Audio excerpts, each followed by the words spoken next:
Sir आपके पास यहाँ पर मतलब ये दिया हुआ है कि यहाँ पर आपके पास बेसिकली एक वर्टिकल तो प्लेन है, उसमें रखा हुआ है बेसिकली एक स्क्वायर प्लेट रखा हुआ है, राइट सर। टू आपके पास ये दिया हुआ है कि एक वर्टिकल प्लेन है, उसमें आपके पास रखा हुआ है एक स्क्वायर प्लेट रखा हुआ है, राइट।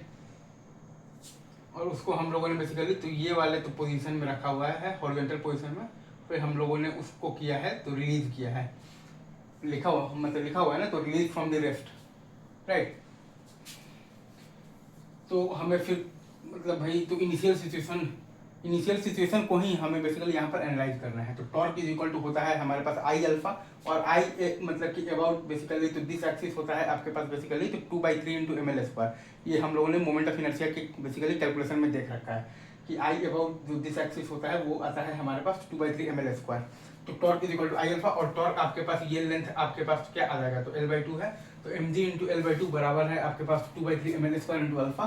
तो अल्फा आपके पास आ रहा है तो बेसिकली क्या आ रहा है, तो 3d/4l।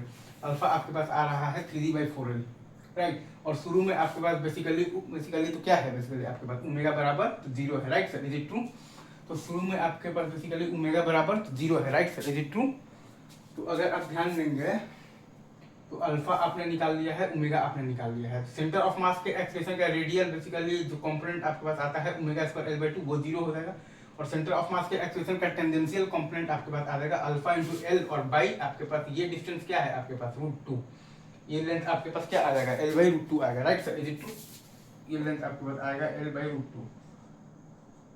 तो अल्फा इंटू L/√2 बराबर आ जाएगा आपके पास 3d/4√2। Again centre of mass के एक्सप्रेशन का रेडियल कंपोनेंट आ जाएगा आपके पास basically omega square into L/2 बराबर 0, और सेंटर ऑफ मास के मतलब कि एक्सप्रेशन का टेंजेंशियल कंपोनेंट आ जाएगा आपके पास अल्फा इंटू L/√2, तो क्या आ जाएगा आपके पास बेसिकली 3d/4√2 आ जाएगा, राइट।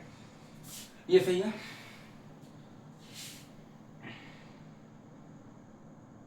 अब आप जब ये जो टेंजेंशियल एक्सप्रेशन है ना आपके पास सर, AT बराबर आपके पास क्या है 3d/4√2, राइट। अगर आप AT का कंपोनेंट अगर आप लेंगे बेसिकली हॉरिजॉन्टल डायरेक्शन में, तो वो आपके पास क्या आएगा, वो आपके पास आ जाएगा 3d/8, right sir, is it true, 3d/8। और अगर आप AT का कंपोनेंट अगर आप लेते हैं बेसिकली तो वर्टिकल डायरेक्शन में अगर आप लेंगे, राइट, अगर आप AT का कंपोनेंट लेते हैं वर्टिकल डायरेक्शन में तो वो भी आपके पास आ जाएगा बेसिकली तो क्या आएगा, 3d/18 आएगा, राइट, इज इट ट्रू। वो भी आपके पास आएगा तो 3d/18 आएगा, राइट। तो वर्टिकल डायरेक्शन में हम लोग जब ये पूरे प्लेट पर इक्वेशन लिखेंगे तो दो फोर्स लग रहा है, एक है आपके पास mg और एक है आपके पास बेसिकली Fy।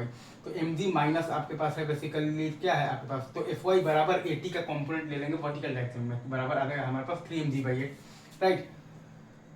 तो यहाँ से आपके पास बेसिकली Fy का वैल्यू आ गया है बेसिकली 5mg/8। अगेन मैं फिर से बता रहा हूँ, जब आप वर्टिकल डायरेक्शन में पूरे स्क्वायर प्लेट पर इक्वेशन लिखेंगे तो आपके पास बेसिकली तो दो एक्सटर्नल फोर्स लग रहा है, एक है आपके पास बेसिकली mg माइनस है आपके पास बेसिकली Fy बराबर है आपके पास m इंटू आप लिखिएगा ना AT का कंपोनेंट आप लीजिएगा जब वर्टिकल डायरेक्शन में तो वो आ जाएगा आपके पास बेसिकली क्या आ जाएगा, तो 3g/8।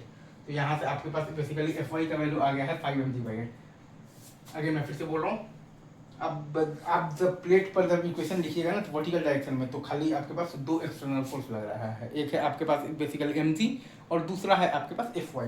तो mg माइनस है आपके पास बेसिकली Fy बराबर है आपके पास m इंटू AT का आप जब कंपोनेंट लेंगे ना वर्टिकल डायरेक्शन में तो वो आपके पास आ जाएगा तो 3g/8। तो Fy बराबर आ गया है आपके पास 5mg/8। और अगर आपको निकालना है बेसिकली Fx निकालना है तो AT का कंपोनेंट अगर आप हॉरिजॉन्टल डायरेक्शन में लेंगे तो वो भी आपके पास आता है 3g/8। AT का कंपोनेंट अगर आप हॉरिजॉन्टल डायरेक्शन में लेंगे तो वो भी आपके पास आता है बेसिकली तो 3g/8 आता है। तो Fx बराबर आपके पास आ गया है 3mg/8, क्योंकि आपके पास हॉरिजॉन्टल डायरेक्शन में खाली एक ही फोर्स है बेसिकली तो एक्सटर्नल फोर्स है वो पूरे स्क्वायर प्लेट पर, वो है आपके पास Fx। तो चूंकि स्क्वायर प्लेट पर हॉरिजॉन्टल डायरेक्शन में खाली एक ही एक्सटर्नल फोर्स है Fx, तो Fx बराबर है आपके पास m इंटू जो आपके पास AT का कंपोनेंट है बेसिकली हॉरिजॉन्टल डायरेक्शन में वो है आपके पास तो 3g/8, तो m इंटू 3g/8, तो वहाँ से आपके पास आ गया है basically Fx is equal to 3mg/8। ये पूरा आप एनालाइज कर लीजिए और मज़ा लीजिए, इसमें तो कोई भी रॉकेट साइंस नहीं है। चलिए sir, thank you very much, love you guys.